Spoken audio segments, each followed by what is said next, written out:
Hello beautiful people, welcome back to my channel. ఒక మంచి recipe తోటి మళ్ళీ మీ ముందుకు వచ్చేసాను. చేపల కూర చేస్తున్నాను. రేపు ఎలాగో వీకెండ్ కదా, ఇది ఒక వీకెండ్ రెసిపీ అనుకోండి. నెల్లూరు స్టైల్లో చేపల పులుసు చేశాను. టేస్ట్ మాత్రం నెక్స్ట్ లెవెల్. తప్పకుండా ట్రై చేయండి. నెల్లూరు చేపల పులుసు ప్రాసెస్ ఎలా చేయాలో చెప్పేస్తాను. ముందుగా ఫిష్ తీసుకోవాలి. ఇక్కడ ఫిష్ లైవ్ లో తీసుకున్నాను నేను. చాలా ఫ్రెష్ గా ఉంది ఫిష్. ఈ ఫిష్ ని మంచిగా వాష్ చేసేసుకున్న తర్వాత పసుపు, కారం, ఉప్పు తోటి మంచిగా మ్యాగ్నేట్ చేసేసుకుని పక్కన పెట్టేసుకోవాలి. చేప ముక్కల్ని ఎందుకు ముందుగానే మ్యాగ్నేట్ చేసి పెట్టుకోవాలంటే ముక్క గట్టి పడుతుంది, అలాగే నీచు వాసన రాదు, అలాగే సప్పగా ఉండదు ముక్క అనమాట. అందుకే ముందుగా మ్యాగ్నేట్ చేసి పెట్టుకోవాలి. కర్రీకి 2 మీడియం సైజ్ ఆనియన్స్ సరిపోతాయి. అలాగే నేను ఒక నిమ్మకాయ సైజ్ అంత చింతపండు తీసుకున్నాను. దీంట్లోకి మామిడికాయ కూడా యాడ్ చేస్తాను కాబట్టి చింతపండు కొంచెం తక్కువ తీసుకున్నా. హియర్ కమ్స్ నెల్లూరు చేపల పులుసులో మెయిన్ మసాలా మెంతులు. చేసుకుని ఒక బాణీ పెట్టుకుని మెంతులు వేసుకుని 1/2 టీ స్పూన్ మంచిగా రోస్ట్ అయిన తర్వాత 1/2 టీ స్పూన్ ఆవాలు వేసుకుని మంచిగా రోస్ట్ చేసుకుని పౌడర్ చేసుకుని పక్కన పెట్టేసుకోవాలి. ఇంకొక మసాలా చేపల మసాలా చేస్తున్నా. దీంట్లో 2 స్పూన్ జీలకర్ర, 1 స్పూన్ ధనియాలు, 4-5 లవంగాలు, వెల్లుల్లిపాయ వేసుకుని పేస్ట్ లాగా ఆడేసుకుని పక్కన పెట్టేసుకోవాలి. ఇది చేపల కూరలో వేస్తాము. ఇప్పుడు గ్యాస్ ఆన్ చేసుకుని ఒక బాణీ పెట్టుకుని దాంట్లో ఆయిల్ వేసుకుని ఆయిల్ హీట్ అయ్యేంత వరకు హీట్ చేసుకోవాలి. ఇందులోనే మెజారిటీ మేము చేపల కర్రీ వండుతాం అనమాట.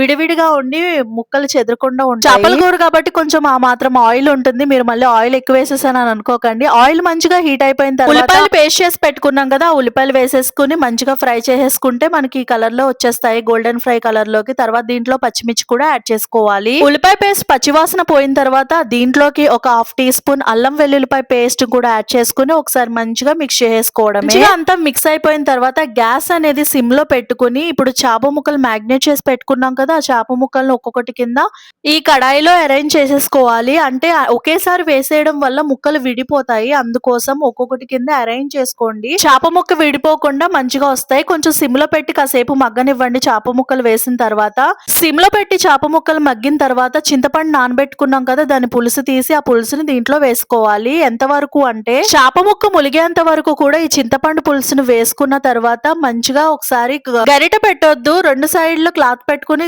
కుదపండి జస్ట్ అంతే. తర్వాత దీంట్లోకి బెండకాయలు వేసుకోవాలి. బెండకాయలని 4 చీలికల కింద చీల్చి టేస్ట్ చాలా బాగుంటాయి పులుసులోకి. అలాగే బెండకాయలు వేసేసుకున్న తర్వాత వాష్ చేసుకున్న కొత్తిమీరను కూడా దీంట్లో యాడ్ చేసేసుకోవాలి. అలాగే ముందుగా ఫ్రై చేసి పొడి చేసి పెట్టుకున్న మెంతుల పౌడర్ ను కూడా దీంట్లో యాడ్ చేసేసుకుందాం. మెంతుల పౌడర్ కూడా యాడ్ చేసుకున్న తర్వాత ముందుగా మసాలా పేస్ట్ రెడీ చేసుకున్నాం కదా, ఆ మసాలా పేస్ట్ ని ఒక 2 స్పూన్స్ అలాగే పులుసులో వేసేసుకోవాలి. అన్ని వేసేసుకున్న తర్వాత ఒకసారి మంచిగా కుదిపేసుకున్న తర్వాత లిడ్ అనేది క్లోజ్ చేసేసి మీడియం ఫ్లేమ్ లో ఈ పులుసుని మంచిగా మరగనివ్వాలి. ఒకసారి పులుసు మరిగిన తర్వాత మామిడికాయ ముక్కలు ఉన్నాయి కదా, ఆ మామిడికాయ ముక్కల్ని పులుసులో వేసేసుకోవాలన్నమాట. పైనుంచి వేసేసుకోండి పులుసులో. ఈ చేపల పులుసులో మామిడికాయ ముక్కలు కూడా వేస్తాం కాబట్టి పులుపు ఎక్కువ అవుతుంది. అందుకే నేను చింతపండు కొంచెమే వేసుకున్నాను. మామిడికాయ ముక్కలు కూడా వేసేసుకుని ఒకసారి లిడ్ క్లోజ్ చేసుకుని ఉడకనివ్వాలి. పులుసు మంచిగా ఇలా ఉడుకుతున్నప్పుడు దీంట్లో ఉప్పు కారాలు అన్ని సరిపోయినాయి లేదో కూడా చెక్ చేసుకోవాలి. ఒకసారి సరిపోతే యాడ్ చేసేసుకోవడమే. ఒక 10 నిమిషాలు లిడ్ అనేది క్లోజ్ చేసి మళ్ళీ ఒక 10 నిమిషాలు ఉడకబెట్టేసుకుంటే గనక మనకి చేపల పులుసు పైన ఆయిల్ అంతా కూడా తేలుతుంది.